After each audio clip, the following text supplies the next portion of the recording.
Olá, então vamos falar um pouquinho sobre a história do maior país do mundo, né? Em termos territoriais. Então vamos falar um pouquinho sobre a Rússia, o país que está ali, que tem metade de sua parte na Europa e parte na Ásia, né? Vamos iniciar primeiramente aqui na Rússia czarista.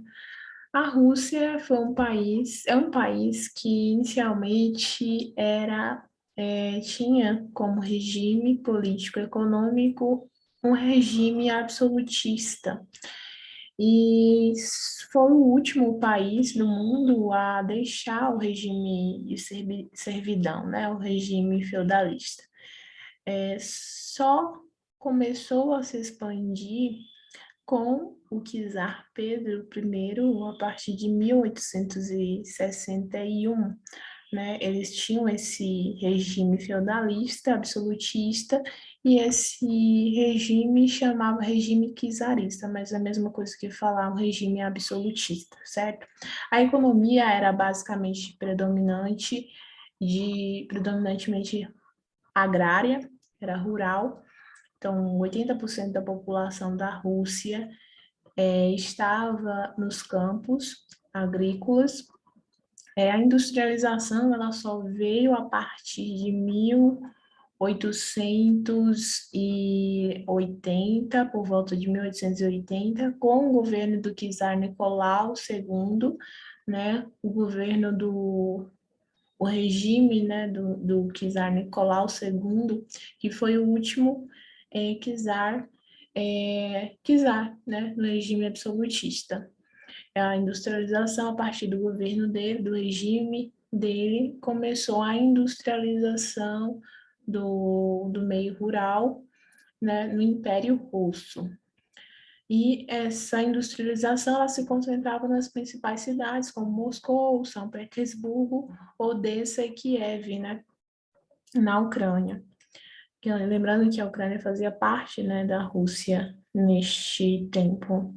Então, o Nicolau importante não, é interessante, é uma curiosidade, o Nicolau fazia parte da família Romanov, essa família, ela é famosa devido a algumas situações, né, da sua esposa, Alessandra, e o filho que tinha hemofilia e a relação deles com o curandeiro Rasputin. Então, é interessante essa parte da história que tem durante o regime de Nicolau II, ok? É, devido a algumas pressões populares, né,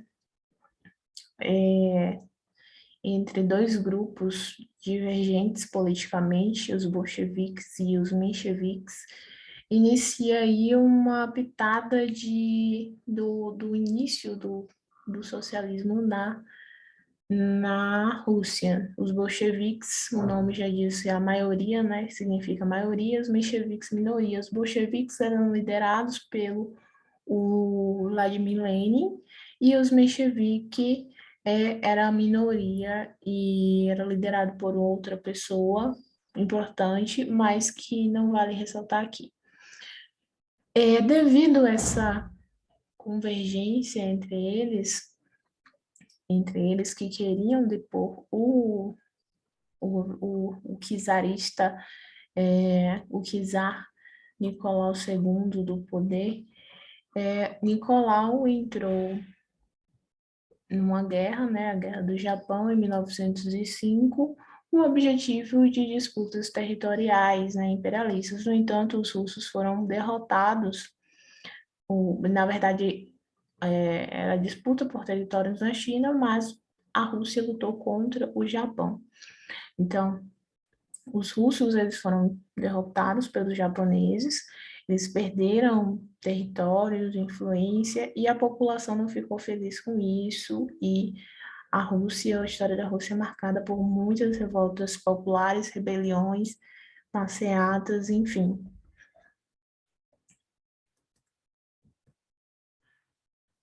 Outro acontecimento interessante foi o Domingo Sangrento. O Domingo Sangrento também ocorreu em 1905, né?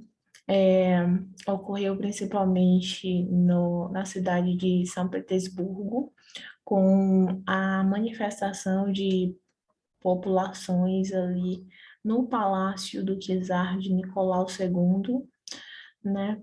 Mas foi uma manifestação pacífica. No entanto, os vários comandantes do exército do czar acabou matando várias pessoas, centenas de pessoas. Por isso foi chamado de Domingo Sangrento, pois apesar da manifestação pacífica, houve muitas mortes de populares. Outro evento que teve também em 1905 foi a revolta do Encoraçado Potemkin. O Encoraçado Potemkin foi um navio em que, devido às más condições de alimentação e meios de sobrevivência mesmo, subsistência dos marinheiros, eles se revoltaram, né? E pediam o fim do regime czarista de Nicolau II. Como consequência, o czar ficou assustado, né? Nicolau II ele ficou assustado e declarou, para acalmar os ânimos da população, o fim do absolutismo e instituiu até um conselho, uma assembleia para a formação de uma constituição na Rússia, que foi chamado a primeira Constituição Russa de Duma. E Nicolau II conseguiu acalmar os ânimos da população um pouco. No entanto, durante a Primeira Guerra Mundial, de 1914 a 1918, lá no início, ele resolveu apoiar a Sérvia. E devido ao colapso da Rússia, né, que já estava em colapso e com a entrada na Primeira Guerra Mundial, declinou mais ainda a economia russa, com a morte de vários soldados, enfim, a população se revoltou drasticamente, principalmente os principais líderes daqueles partidos que eu falei anteriormente, que foram os bolcheviques e os mencheviques, né, especialmente os bolcheviques, liderados por Lenin. E Lenin invadiu o Palácio de Inverno e tomou o poder. Em 1917, ele assinou o Tratado, né, de Brest-Litovsk,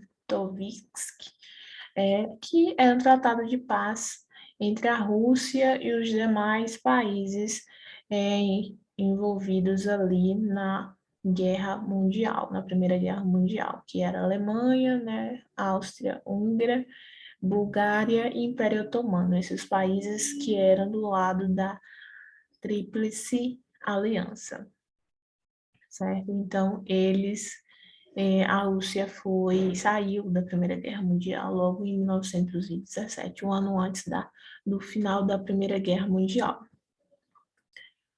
Lenin tomou o poder em 1917, como eu disse, tinha invadido o Palácio de Inverno, pelo Exército Vermelho, né, que eram os bolcheviques, os comunistas. É importante frisar que havia os mencheviques e os bolcheviques tinham um grande aporte militar também, e isso foi importante para a tomada de poder de Lenin, certo?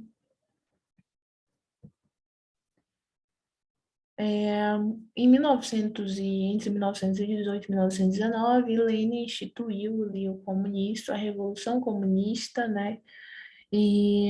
Mas também ocorreu a Guerra Civil, que era uma guerra entre os bolcheviques e forças políticas do antigo regime absolutista, né? Do regime czarista anterior.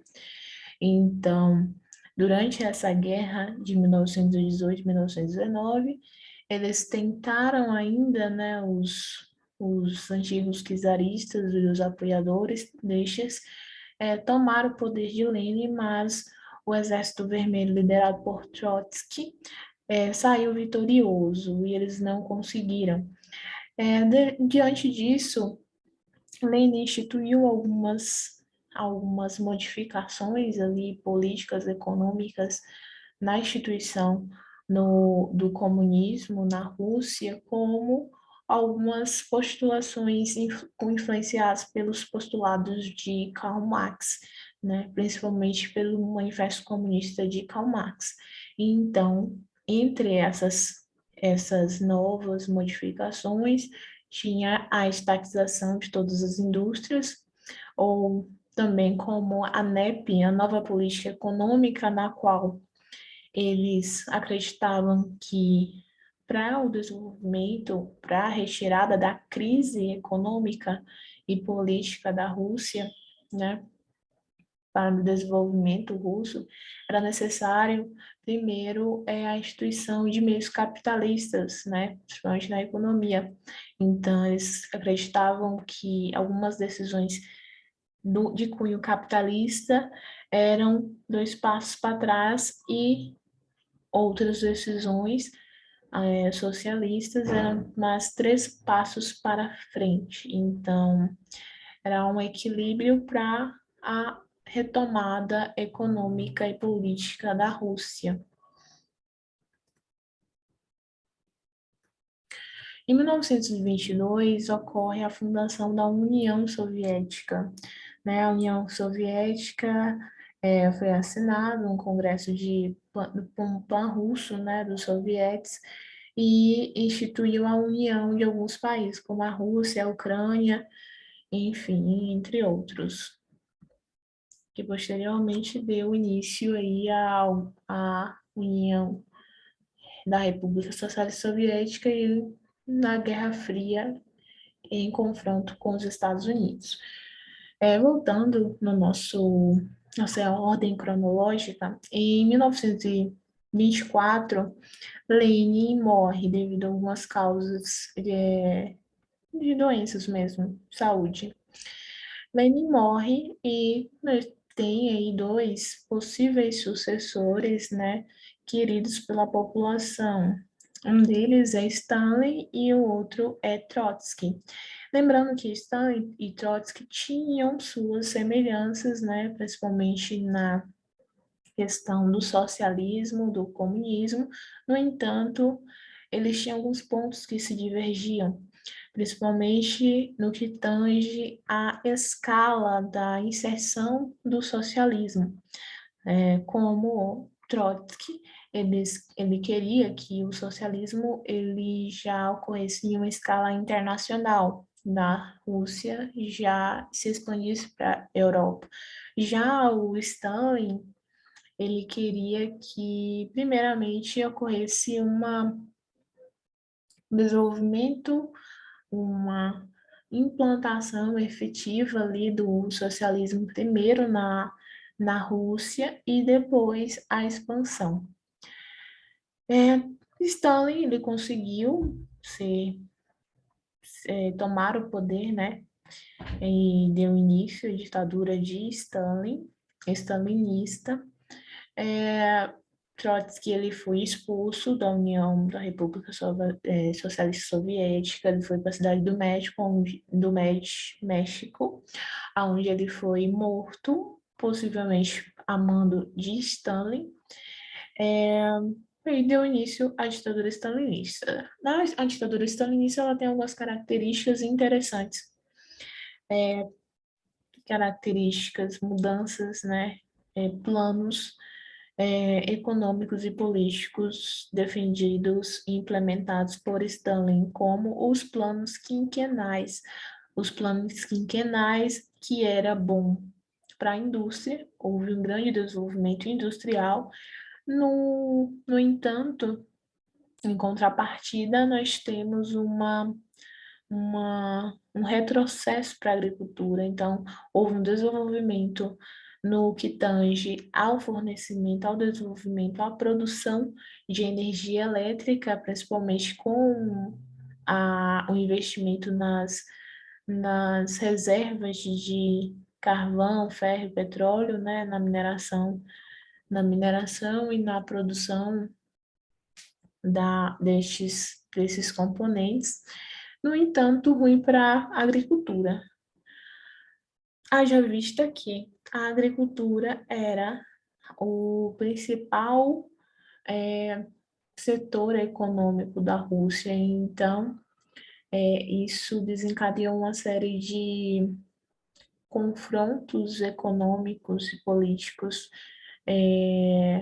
principalmente com os agricultores, né, os kulaks, chamados kulaks, são os agricultores ali para pequenos proprietários, produtores de grãos, que, devido à característica socialista da coletivização forçada das terras, né, CFTs, chamados CFTs, eles tinham que produzir para o Estado, basicamente, e de uma forma coletiva. E eles, os kulaks, eles não gostavam muito, não eram muito simpatizantes desta ideia.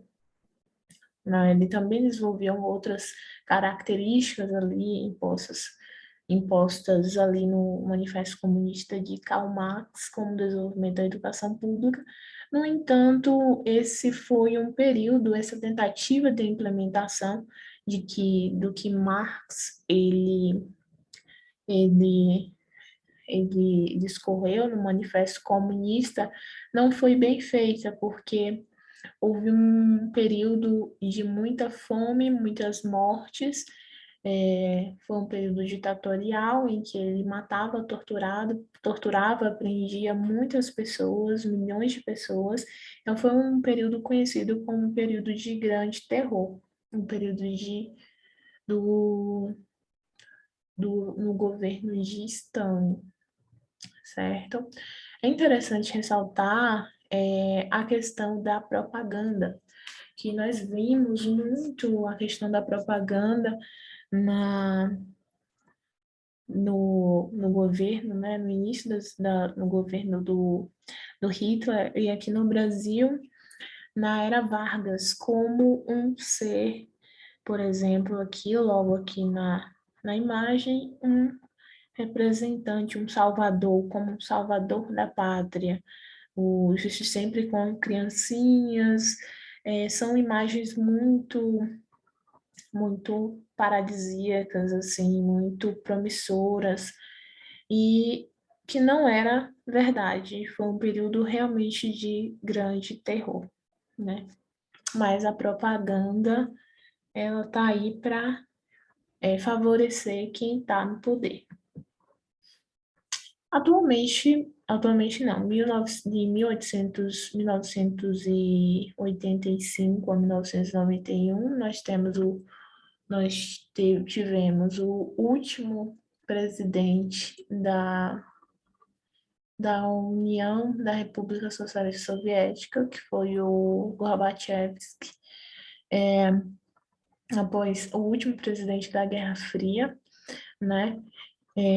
A Guerra Fria que foi entre as duas potências mundiais, que foi os Estados Unidos e a União da República Socialista Soviética, durou de 1950 a 60, se não me engano, a 1991, certo? E atualmente nós temos de 1991 a 1999 foi o primeiro presidente Boris Yeltsin, e a quase que ditadura também do Vladimir Putin, de 1999 até os dias atuais, ou seja, 23 anos no poder. Algumas questões, uma questãozinha para a fixação. Essa questão é da Unicamp e ela se inicia assim.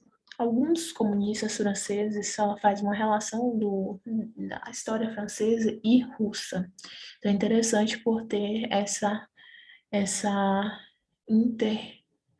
interhistória. Alguns comunistas franceses encontravam conforto na ideia de que as atitudes de Stalin em relação aos opositores do regime político vigente na União Soviética eram tão justificadas pela necessidade quanto havia sido o terror de 1793 a 1794, liderado por Robespierre. Talvez em outros países onde a palavra terror não sugerisse tão prontamente episódios de glória nacional e triunfo revolucionário, essa comparação entre Robespierre e Stalin não tenha sido feita. Esse é um trecho do livro de Hobsbawm, né, Eric Hobsbawm, Ecos de Marcela, né, 2 séculos revém a Revolução Francesa, de 1996. Então, a primeira pergunta, de acordo com o texto, o que permitiu aos comunistas a comparação entre os regimes de Robespierre e de Stalin? Essa questão, ela traz algo em comum, né? Ela pede algo comum entre Robespierre na França e Stalin. Eles lutavam politicamente em prol da necessidade, né?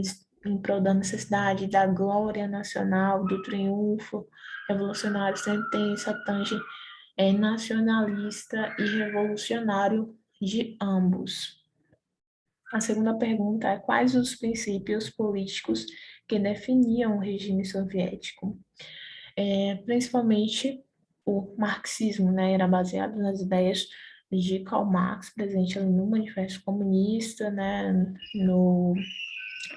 a economia planificada, a estatização dos meios de produção, a participação política dos trabalhadores por meio de conselhos chamados sovietes, dentre outros. Então, a tomada do poder pelo proletariado, pelos trabalhadores, em contrapartida da burguesia, que no caso dos soviéticos seria o regime absolutista dos czares. Então, era isso os princípios políticos que regiam o regime soviético, ok? Muito obrigado pela atenção e até mais.